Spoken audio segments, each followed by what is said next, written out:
안녕하세요. 고린도전서 세 번째 시간입니다. 오늘은 1장 10절에서 17절을 공부하겠습니다. 바울이 첫 번째로 한 권면은 분열하지 말고 하나 되라는 것입니다. 고린도전서 1장 10절을 보시면 내가 우리 주 예수 그리스도의 이름으로 너희를 권하노니, 바울의 첫 번째 권면이 이제 도입되고요. 너희 가운데 분쟁이 없이 같은 마음과 같은 뜻으로 온전히 합하라. 첫 번째 권면이 나옵니다. 분쟁이 없이 합하라라는 것이 첫 번째 권면입니다.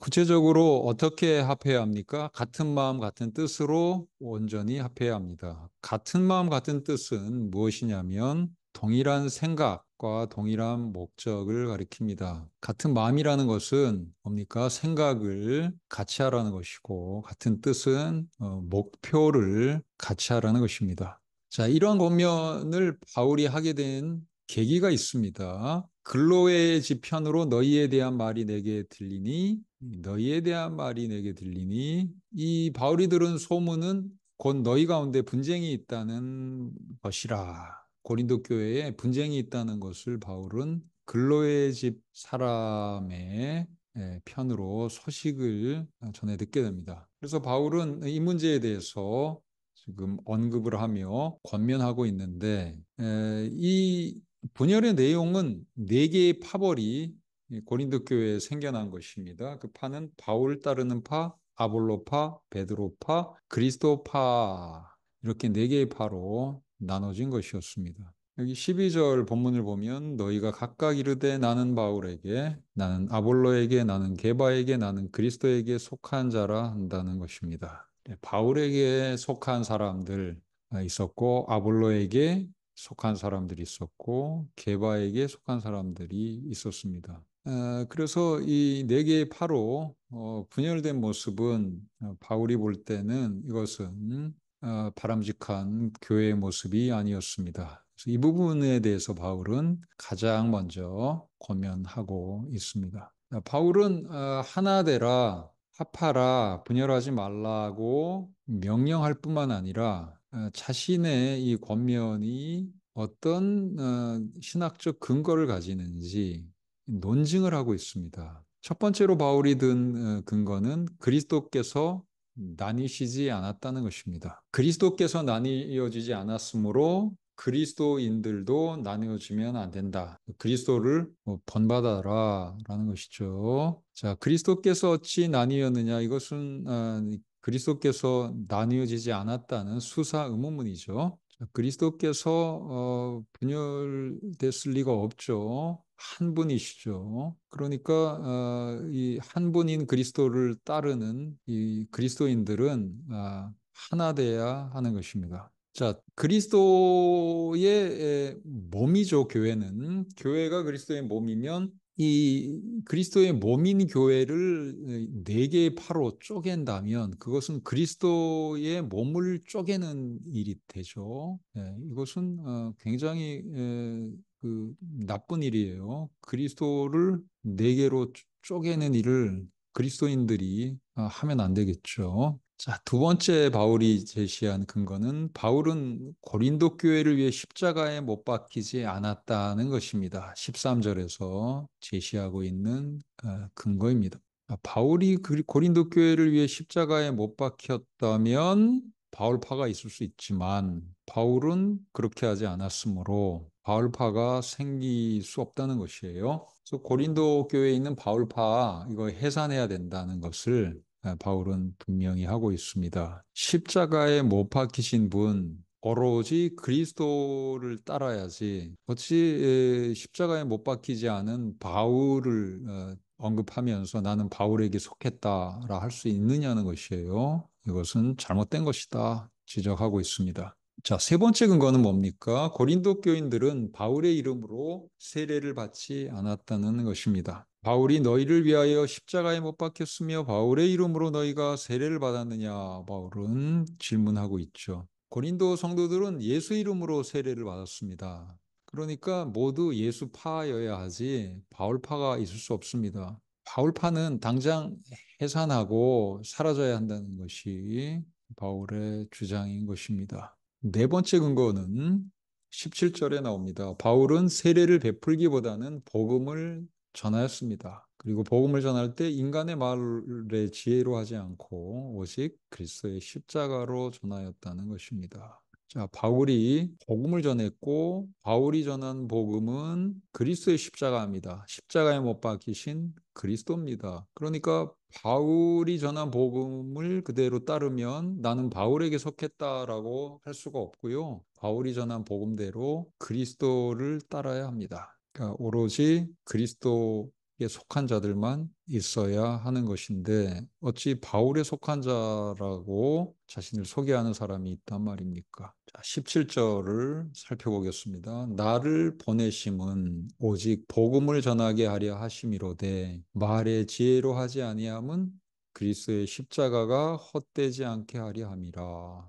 바울은 오로지 그리스도의 십자가를 전했습니다. 말의 지혜로 복음을 전하지 않았습니다. 이때 말의 지혜는 소피아로그, 무엇을 가리킬까요? 이것이 아마도 이 수사법을 가리킨다고 해석해 볼 수 있습니다.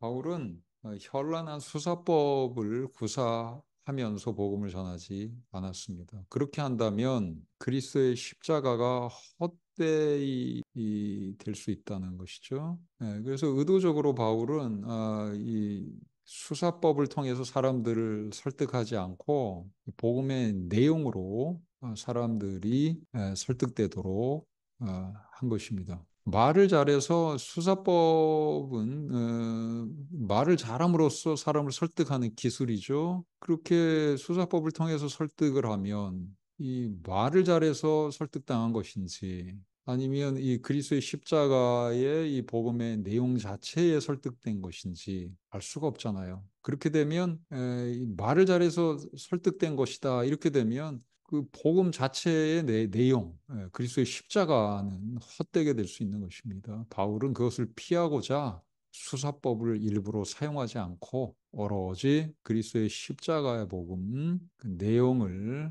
충실하게 전했다. 이렇게 말하는 것입니다. 그러니까 이 바울을 자랑하면서 바울파를 얘기할 이유가 없는 거예요. 바울은 말의 지혜로 복음을 전하지도 않았기 때문에 바울이 기여한 바가 특별히 현란한 수사법을 통해서 있는 게 아닙니다. 그러니까 나는 바울에게 속했다 이렇게 할 수 없다는 것이죠. 바울이 전한 그리스도를 믿고 그리스도를 따르고 그리스도에게 속해야 한다는 것입니다. 자, 이제 문제를 풀어보겠습니다. 첫 번째 문제입니다. 예수 그리스도의 이름으로 권면을 바울은 하고 있어요. 이렇게 권면하는 것이 중요한 이유는 무엇일까요?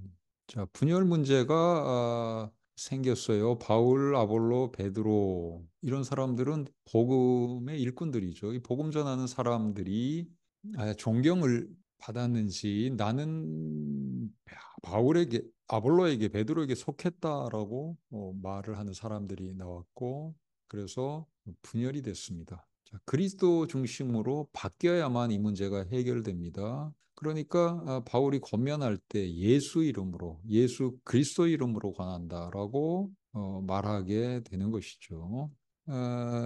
또한 바울이 언급하는 내용 중에 예수 이름으로 고린도 교회 성도들이 세례받았다는 것을 언급합니다. 바울의 이름으로 세례받지 않았다는 거예요. 그래서 예수 이름으로라고 바울이 얘기하면서 그들이 또한 바울의 이름이 아니라 예수 이름으로 세례받았다는 것을 또한 상기하고 오로지 예수만을 자랑하고 오로지 그리스도를 따라야 한다는 것을 바울은 강조하고 있습니다. 또한 예수 이름으로 권면하는 이유를 또 하나 들면 바로 이 예수님이야말로 고린도 성도들을 위해서 십자가에 못 박히신 분이라는 겁니다. 그래서 이 예수 이름이 중요하지 베드로, 게바, 아볼로 등 이런 사람의 이름이 중요한 게 없음을 보여줍니다. 이 십자가에 못 박히신 그리스도의 권위로 바울은 권면하고 있습니다. 이제 그분을 따르고 바울파는 해산돼야 한다는 것이죠. 자, 두 번째 문제를 보겠습니다. 같은 마음, 같은 뜻을 가져야 한다라는 것인데, 이건 같은 생각, 같은 목적을 가리키는 그런 표현입니다. 자, 이것은 획일적 통일성을 가지라는 명령일까요? 누구누구에게 속하였다 하는 생각이 서로 다른 것을 지적하는 문맥입니다. 따라서 그리스도에게 속하였다라는 이 동일한 생각, 그리스도를 따르려는 동일한 목적으로 하나 되라는 것입니다. 다른 모든 생각도 획일적 통일성을 가져야 한다는 그런 명령은 아닌 것이죠. 내가 누구에게 속한 사람인가? 이 부분에 있어서는 모든 그리스도인들이 동일해야 한다는 것입니다. 나는 그리스도에게 속했다라는 생각을 가져야지 나는 바울에게 속했다, 나는 아볼로에게 속했다, 나는 바울에게 속했다, 뭐 이런 생각으로 분열돼서는 안 된다는 것입니다. 자, 세 번째 문제입니다. 인간적 충성심과 잠재적 불일치에 관한 것인데요. 교회 지도자들에 대한 충성심과 잠재적 불일치 사이의 연관성은 무엇일까요? 12절을 봅시다. 너희가 각각 이르되 나는 바울에게 나는 아볼로에게 나는 게바에게 나는 그리스도에게 속한 자라 한다는 것이니 이 바울이나 아볼로, 게바는 교회 지도자들이죠. 이들을 고린도 교인들이 존경하고 이들을 따르는 그런 충성심이 있는 것이 교회의 불일치의 이유가 될 수가 있는 것입니다. 그러니까 인과관계가 있을 수 있어요. 어, 그래서 지나친 이런 인간에 대한 충성, 이것은 교회를 분열시킬 수 있습니다. 오로지 우리의 충성은 그리스도에 대한 충성, 그리스도에 대한 자랑, 존경이 되어야 할 것입니다. 교회 지도자에 대한 지나친 충성과 존경은 오히려 이 그리스도를 향한 그러한 하나됨의 방해가 될 수 있겠죠. 이 개교의 경우만이 아니라 이 교파 안에는 이런 지도자에 대한 존경이 또 갈등의 요소가 될 수가 있습니다. 예를 들어서 칼빈, 웨슬리 뭐 이런 분들을 이제 존경할 수 있지만 이런 존경이 너무 지나쳐서 그리스도보다 더 강조될 때 결국은 그리스도 안에서 우리가 하나 됐다는 생각보다 나는 칼빈에게 속하였다, 나는 웨슬리에게 속하였다 하면서 분열될 수가 있습니다. 이것은 마치 고린도 교회가 나는 게바파이다, 나는 바울파이다, 아볼로파다 하면서 분열된 것과 흡사하게 되겠죠. 따라서 우리는 오로지 그리스도에게 속한 자이다.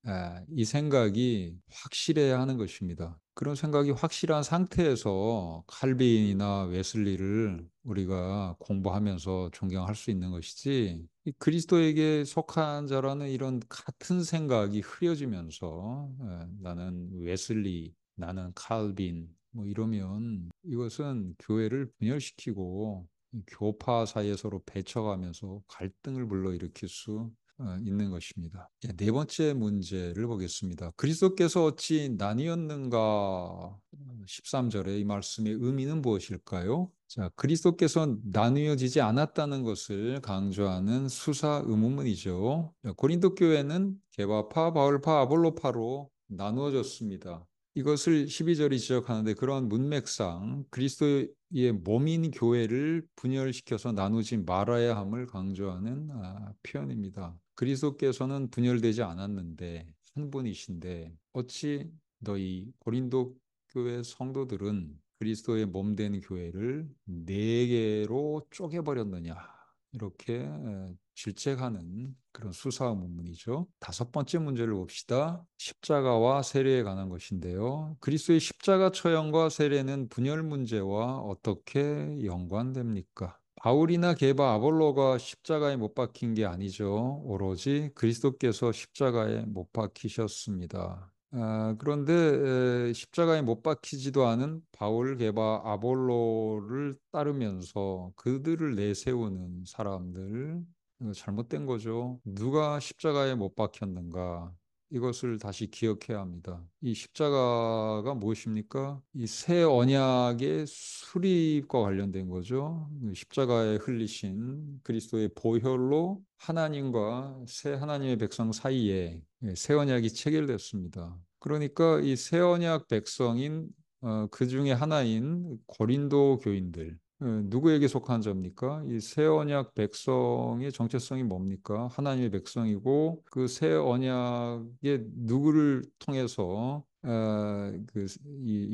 새 언약 백성이 될 수 있었습니까? 이 새 언약 체결을 하는 희생 제사, 십자가에서 희생 제사를 드리신 예수 그리스도를 통하여 그렇게 새 언약 백성이 될 수 있었죠. 그러면 그 새 언약 백성은 바울파, 게와파, 아볼로파라고 할 수가 없잖아요. 예, 오로지 십자가에 못 박히시면서 이 새 언약의 시대를 여신 새 언약 제사의 제물이 되신 그리스도에 속한 자들이 되어야 하는 것입니다. 자, 또 바울은 이 세례를 언급을 하는데 분열 문제와 관련해서 언급을 하는데 바울이나 게바, 아볼로가 아니라 그리스도의 이름으로 세례를 받았다고 지적하고 있습니다.